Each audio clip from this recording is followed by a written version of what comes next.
Hello viewers, welcome to my ARD take YouTube channel. তো বন্ধুরা, আজকে আবার একটি গুরুত্বপূর্ণ ভিডিও নিয়ে চলে এসেছি। তো আজকের এই ভিডিওতে আমরা রেলের একটি রিক্রুটমেন্ট সম্পর্কে জেনে নেব। তো ভিডিওটি স্কিপ না করে অবশ্যই শেষ পর্যন্ত দেখো এবং বন্ধুদের কাছে খবরটি জানানোর জন্য শেয়ার করে দাও। আর তাছাড়া ভিডিওটি ভালো লাগলে অবশ্যই একটা লাইক করবে, কারণ লাইক করলে আমরা ভিডিও বানানোর মোটিভেশন পাই। তো অবশ্যই কিন্তু একটা লাইক করে দেবে। তো বন্ধুরা, আমরা সরাসরি অফিসিয়াল নোটিফিকেশান অন করে নেব। তো দেখতে পাচ্ছ আমরা নোটিশে চলে এসেছি। তো এইখানে দেখো প্রথমে দেওয়া আছে সাউথ ইস্ট সেন্ট্রাল রেলওয়ে। তো এটা দক্ষিণ পূর্ব মধ্য রেল থেকে প্রকাশ করা হয়েছে। তো যে ডিভিশনে নিয়োগ করা হবে বা ভর্তি করা হবে সেটা হচ্ছে কিংসে নাগপুর। তো নাগপুর ডিভিশন থেকে কিন্তু নিয়োগ করা হবে। তো এইখানে দেখো নোটিশ নাম্বার দেওয়া আছে, তারপর ডান দিকে দেখো ডেট দেওয়া আছে 8/4/2024। তো এইখানে নোটিফিকেশানে যেটা বলা হয়েছে সাবজেক্টে দেখো, engagement of act apprentices under the apprentices act 1961 and apprenticeships rules 1992 in Nagpur division and workshop Motibagh of south east central railway of the year 2024 থেকে 25। তো 2024 থেকে 25-এর যে অ্যাপ্রেন্টিসিসের যে রুলস রয়েছে বা যে অ্যাক্ট রয়েছে সেই অনুযায়ী কিন্তু এইখানে তোমাদেরকে নিয়োগ করা হবে। তো তার নিচে দেখো online application through the website www.apprenticeshipsindia.gov.in from 10/4/2024 to 9/5/2024 are invite from the eligible candidates for engagement as trade apprentices under Apprentices Act 1961 and Apprenticeships Rules 1992 in Nagpur Division and Workshop Motibag, Nagpur of South East Central Railway against the following designated trades। তো এই যে ট্রেডসগুলো দেওয়া আছে এই ট্রেডসগুলো অনুযায়ী কিন্তু তোমাদের recruitment করা হচ্ছে অ্যাপ্রেন্টিসের জন্য। তো যেটা এই ওয়েবসাইটটা দেওয়া রয়েছে এই ওয়েবসাইট থেকে কিন্তু তোমরা অ্যাপ্লিকেশন করতে পারবে। অ্যাপ্লিকেশন করা স্টার্ট হচ্ছে দেখো 10/4/2024 থেকে চলবে 9/5/2024 পর্যন্ত। তো মে মাসের 9 তারিখ পর্যন্ত কিন্তু তোমরা অনলাইনে অ্যাপ্লিকেশন করতে পারবে। তারপর নিচে দেখো ফর নাগপুর ডিভিশন। তো নাগপুর ডিভিশনে যে যে ট্রেডগুলোতে নেওয়া হবে সেগুলো এখানে দেওয়া আছে এবং যে ভ্যাকেন্সি রয়েছে সেগুলো কিন্তু এখানে সিরিয়াল বাই দেওয়া রয়েছে।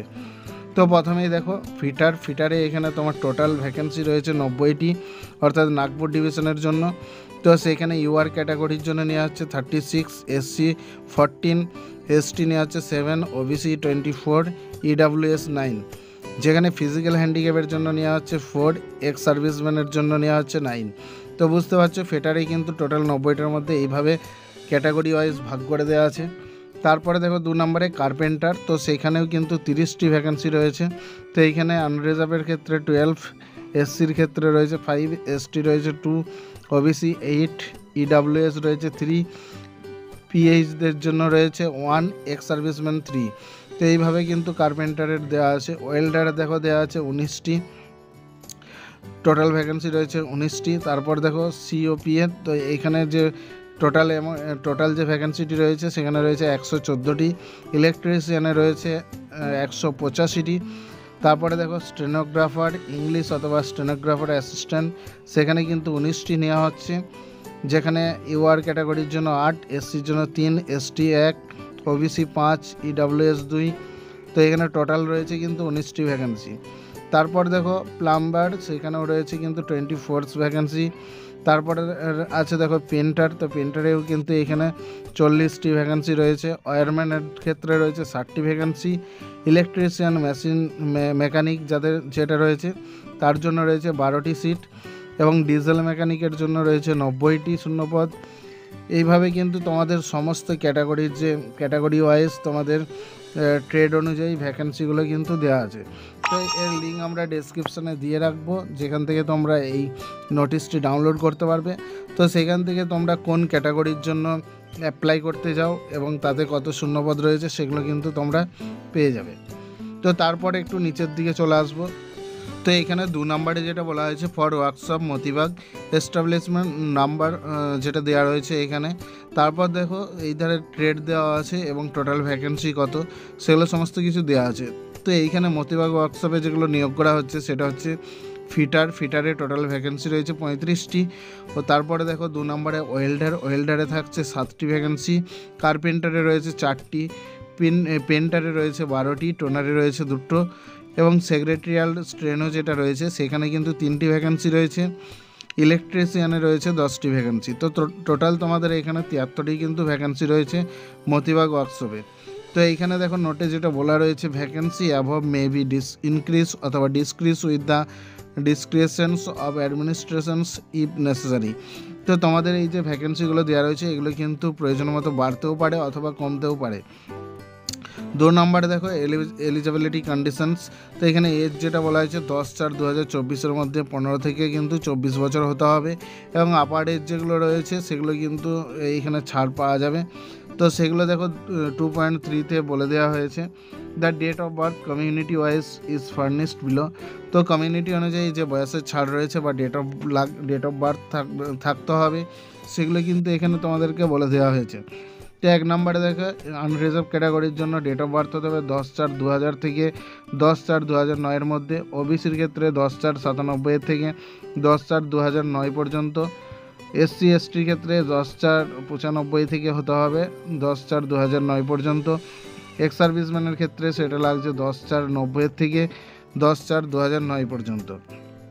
তো মিনিমাম এডুকেশনাল কোয়ালিফিকেশন কি লাগছে, এখানে দেখো এডুকেশনাল কোয়ালিফিকেশন বলা হয়েছে matriculation past or equivalent with minimum 50% marks. তো 50% মার্কস নিয়ে কিন্তু মাধ্যমিক বা তার সমতুল্য যে কোনো পরীক্ষায় পাস হতে হবে। তারপরে দেখো national trade certificate ITI in the notified trade issue by the national council for vocational training or professional certificate issue by national council for vocational training অথবা state council for vocational training. তো যে কোনো ইয়ে থেকে state থেকে বা national ইয়ের থেকে কিন্তু তোমাদের ভোকেশনালের ট্রেনিং বা ITI থাকতে হবে। তারপর দেখো the candidate must fill their 10th and ITI marks in the portal in qualification section. তো কোয়ালিফিকেশান সেকশন যে রয়েছে অনলাইন ফিল আপ করার সময়, তো সেই জায়গায় কিন্তু তোমাদের মাধ্যমিক এবং ITIয়ের যে মার্কস সেটা কিন্তু মেনশন করা থাকতে হবে বা লেখা থাকতে হবে। Otherwise their application will be automatically reject. যদি তোমরা মার্কসগুলো না উল্লেখ করো তাহলে কিন্তু তোমাদের তোমাদের যে অ্যাপ্লিকেশন সেটা কিন্তু অটোমেটিক্যালি রিজেক্ট হয়ে যাবে। Do not fill any other higher qualification. তো অন্য কোনো হায়ার কোয়ালিফিকেশান যদি থাকে তাহলে কিন্তু সেটা তোমরা দিতে পারবে না এই কোয়ালিফিকেশান সেকশানে গিয়ে। তারপর 4-এ দেখো মোড অফ সিলেকশন। তো এখানে 4.1-এ যেটা বলা হয়েছে, selection will be on the basics of merit list prepaid in respect for the of all the candidates who applying against the notification.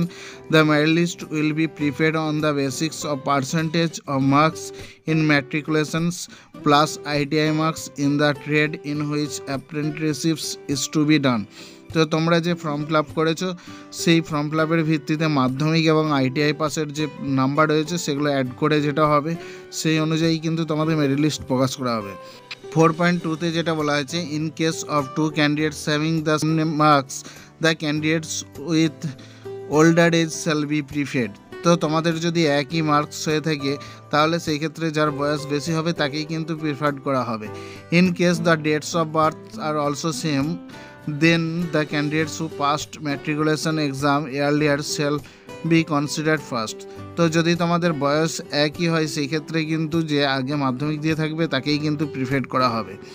তো তারপর 4.3-তে যেটা বলা হয়েছে, the shortlisted candidates would be subject to verification of all original testimonials and being found fit in appropriate medical examination by railway as applicable for workshop and for the other units of division। তো এখানে তোমাদের যে documents রয়েছে সেগুলো কিন্তু verification করার পরে বা তোমাদের মেডিকেল এক্সামিনেশন যদি ফিট হয়ে থাকে তাকেই কিন্তু এই ওয়ার্কশপ বা যে আদার্স ইউনিটগুলো রয়েছে সেখানে কিন্তু অ্যাপ্লিকেবল করা হবে। তারপর দেখো 4.4-তে a registration number will be issue to each application during online application submission. Candidates are advice to save অথবা note down their registration number for the next stage of recruitment process অথবা correspondence.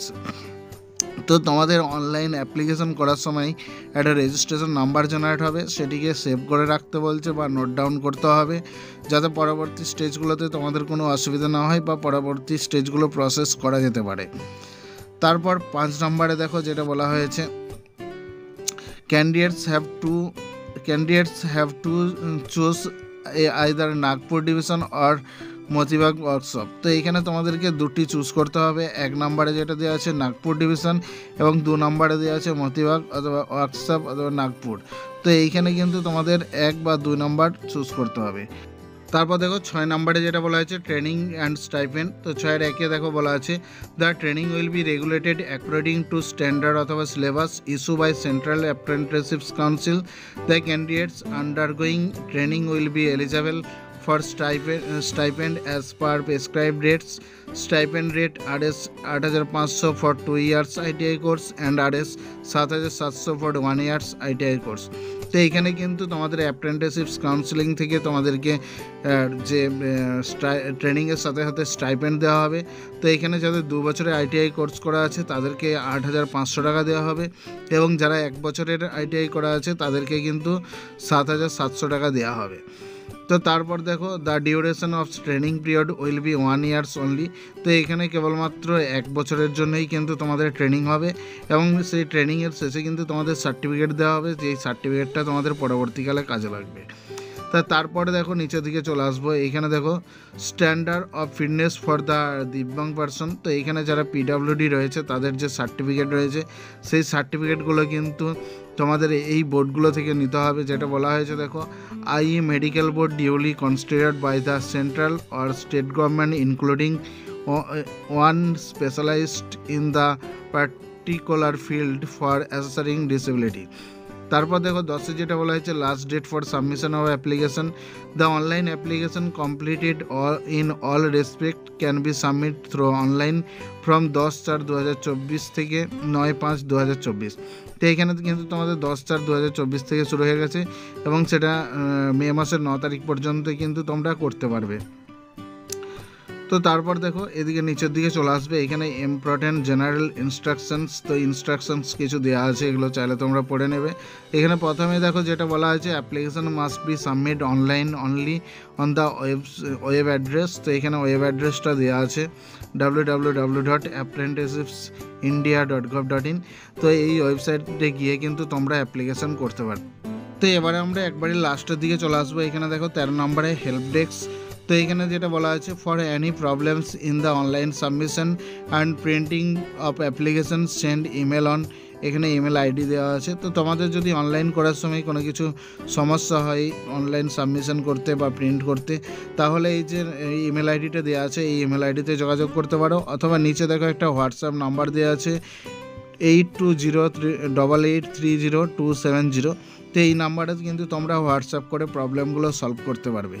তো বন্ধুরা এই ছিল আজকের video. ভালো লাগলে অবশ্যই লাইক করবে, শেয়ার করবে বন্ধুদের খবরটি জানানোর জন্য। আর যারা এখনও পর্যন্ত এই চ্যানেলটিকে সাবস্ক্রাইব করেনি তাদেরকে বলবো সাবস্ক্রাইব করে বেল আইকন অন করে রাখো, যাতে পরবর্তী ভিডিওগুলো তোমার কাছে সবার প্রথম পৌঁছে যায়। আর যারা ইতিমধ্যেই সাবস্ক্রাইব করে নিয়েছো তাদেরকে অসংখ্য ধন্যবাদ। ভালো থাকবে, সুস্থ থাকবে, দেখা হচ্ছে পরের ভিডিওয়। জয় হিন্দ।